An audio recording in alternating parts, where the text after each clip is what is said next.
Hello, welcome to this new little series of videos that we've done. My name is Ruth, I am a youth minister, and together with my friend Maddie, who is a curate, we have asked each other questions and had a conversation, and we filmed it for you guys to come along and watch and see what we have to say. There are very silly questions, there are serious questions, there are all kinds of things that come out in these conversations. So there will be a few videos coming out in the coming weeks, and we hope you enjoy. So without further ado, we will jump straight into the first question. What makes you feel happy?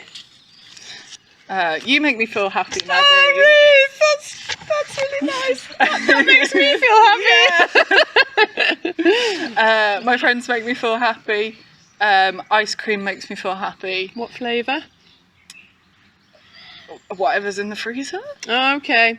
If you're at the Cumbria Cow, though, what would you? I don't know. If you've got lots of choice. Flavours. I know it's really boring, but I do like vanilla, good quality vanilla. I like cookie dough. I like a kind of strawberries and cream type thing. Yes, a blend. I mean, I'd have pretty much anything other than mint ice cream. I think it's a waste of space. Never. I just think it's a waste of space. Let's all just get rid of it. Get rid of it and focus your manufacturing ice cream skills on something better. Yeah, no, I completely agree. So, young people make me happy. Not in a weird way, just in a youth group way. Nature makes me happy. Bizarre animals that you don't think should ever have been designed, like platypus. Yes. Or even penguins and things are a little bit weird, aren't they? The ones that live sort of 3 miles down, which you think should be flat, and they're actually big and bulbous. That's quite cool. Stupid memes on the internet as well. They're funny. I mean, there are some good ones, but the good ones, and you just giggle and send it on to someone else. That's great. Tea makes me very happy. Coffee makes me happy. A good glass of wine, gin and tonic. A good cuddly jumper and blanket and fire. Coziness, yes. Candles, books. Books make me very happy. And I'm a big believer of finding the little things that are really good. And we do it with our youth group all the time, that every youth group, I think they get annoyed with me. I ask them to tell me something good from their week, and sometimes they really, really struggle with it, and they're like, well, there was nothing good. That's my teenage voice. there was nothing good, and you kind of go, there's always something good, whether it's, you know, it wasn't raining one day, or you had a decent meal, or some good song came on the radio. Yeah. There's always something good. So I'm really rubbish at it normally, but I do try and find the little things which are good. And there are lots of good things. Excellent. Yeah. And they matter, the little good things. Yeah, they really do. They really do. Are there any little good things that you would like to add to the list? That make me happy? Yeah. Do you know, bright nail varnish on a grey day. Yeah. It does. That works. There's little pops of colour. I do like really funky fabrics. Yeah. You can't see, and you might not even agree, but I think that's a really nice, vivid, funky print. So I really like African prints because they're big. Yeah. And bold, and all the colours are there. So that makes me really happy. Big colours, clashing big colours. Yeah. That's how I'd wallpaper my house, actually. It would look like... I was going to say it would look like vandalism, but it would look like, not quite vandalism, but I just do like clash of colours. Would James hate it? Possibly. He's actually quite good. He might actually put up with it and enjoy it. I even wouldn't at make times. it look like vandalism, but like I really like graffiti. I just think big, bold, clashing colours that sort of work. That makes me really happy. I digress. You know, I was given mugs. And I know I do feel like you can have too many mugs, but James and the kids got me a mug for Mothering Sunday this year. Oh, that was the perfect thing. A new, nice mug. Yes. That makes me really happy. Yeah. Don't underestimate the power of a mug. Of a mug, or just the thing that makes you happy. Actually, it's knowing what it is. Partly. Yeah. I do like a big earring too. I've got these on. Yeah. They're quite big.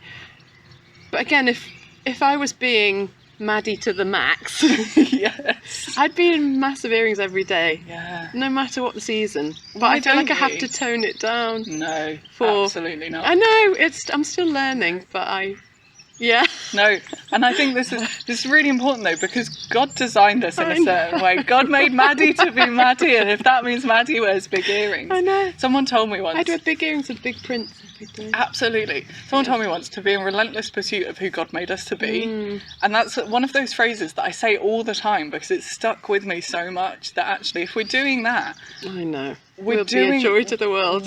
We'll be a joy to the world, and we'll be following God's calling because it's who God made us to be. And we'll just be like, it all just makes sense, doesn't it? If we're in this relentless pursuit of who God made us to be and working out who that is, and then living that out in the world, and not being afraid of who that is, which I think is one of my problems. Is I'm scared of who that might be sometimes, and what God might want me to do with that. But if it means wearing big earrings, wear big earrings, Maddie. Just do it. I should. Be warned, folks. Get ready for the earrings. The big prints. They'll come out. We'll start bringing random bits of bright material in for you. And especially... What is your job and why do you do it? We might both have to answer this one as well. Oh, okay. Well, so my job is... so I'm a priest. And but I'll describe it in my own way because I could get all really technical and say that, you know, I lead services in church, but my job, Ruth, is to help people come alive. That's what my job is. My job is to help people come alive in their relationship with God, in their relationship with other people, and then the relationship with this amazing world that God has given us. I think that is the nub of what my job is about. Plain and simple. So yeah, I like it. That's so good. Yeah, you know, it's about helping people come alive spiritually, and that has huge, you know, a huge impact on everything else in our lives. But that's what it's all about for me. So why do you do it? If that's what because that's the most fun to do in the whole world. So for me, this is. And again, I say it for me because someone's best job will be to make that pretty necklace, you know, or to create awesome glasses that help people see. So that could be somebody's, you know, God-given vocation where I just really want to help people see better, and then they produce brilliant things like that. Or it could be making donuts. I think that is a ministry. It definitely is. But I do this because this is the thing God's asked me to do.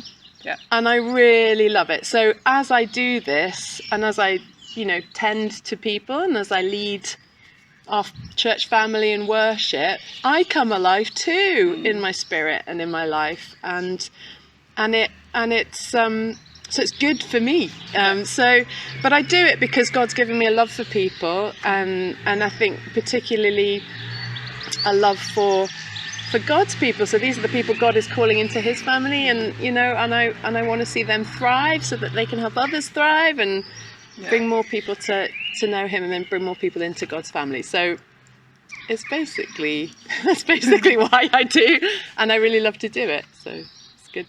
That's so much better than saying I'm ordained into the Church of England. I don't think many people know what that means. No, but that's. And I have to say, I've got a little book on my shelf at home called Anglicanism, an introduction, and it's, I don't know, it's like 50 pages. I haven't read it. So I've still got to learn about.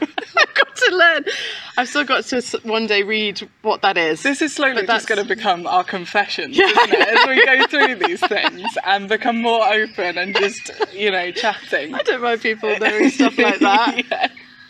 You know, but when God called me, he didn't say, Maddie, I'm calling you to Anglicanism. Yeah. Has he ever done that? No. Probably not. I mean, he probably has. Maybe he has.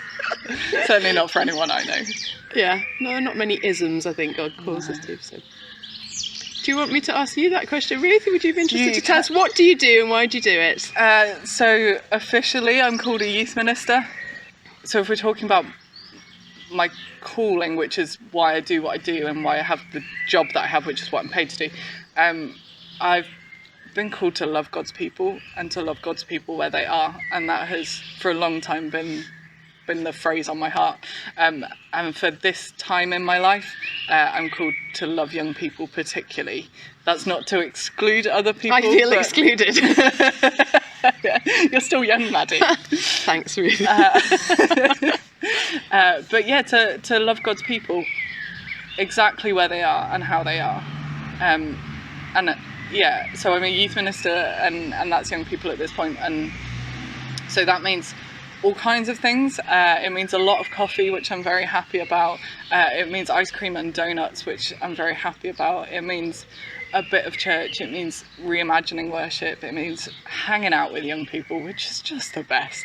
They're so great. They're just so wonderful to hang out with. Praying for them, walking alongside them, being part of their life, and it's just great.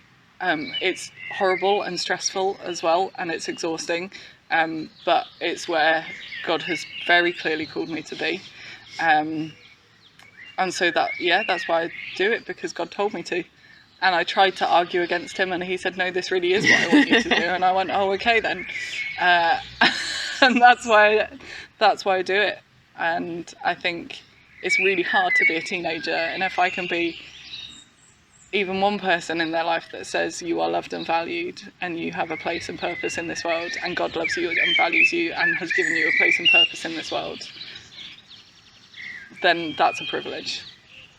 Really good. So yeah, and your job works nicely with my job. Exactly. It's quite good. It's wonderful. It's so good. Well, thank you so much for watching that first episode. We'd love to hear your feedback. If there are any things that you would like us to talk about, any questions that you have for us, please leave them down in the comments below. And yeah, keep a lookout for our next episode.